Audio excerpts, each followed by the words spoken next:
दिल्ली 1984 सिख दंगा मामले से जुड़ी खबर यह है, सज्जन कुमार दंगा केस में बरी हुए।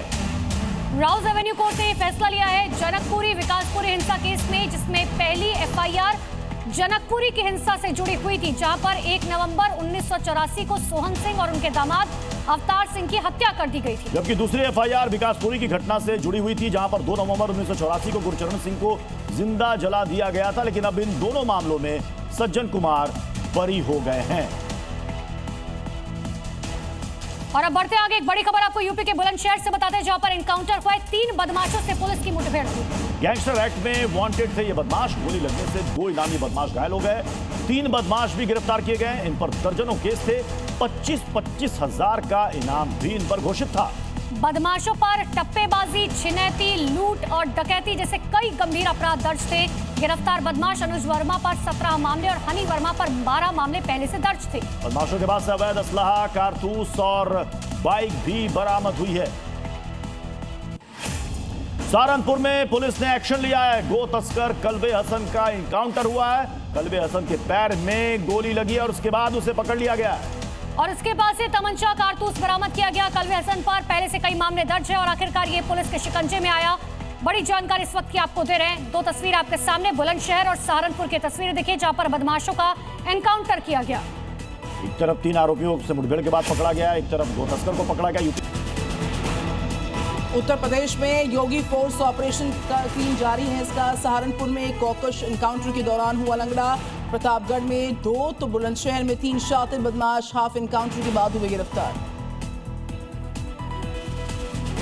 पश्चिम बंगाल में एसआईआर पर आर पार, चुनाव आयोग ने राज्य के चीफ सेक्रेटरी और डीजीपी को लिखी चिट्ठी। विशेष गहन पुनर्निरीक्षण प्रक्रिया पूरा करने के लिए जरूरी मैन पावर और सुरक्षा बंदोबस्त करने के निर्देश। विधानसभा चुनाव की तैयारियों में जुटे बीजेपी अध्यक्ष नितिन नबीन सभी 5 चुनावी राज्यों के प्रदेश अध्यक्षों के साथ बैठक कर रणनीति निर्धारित की। पार्टी नेताओं को बूथ लेवल की जिम्मेदारी संभालने के निर्देश। 27 जनवरी को कोलकाता भी जाएंगे बीजेपी के अध्यक्ष।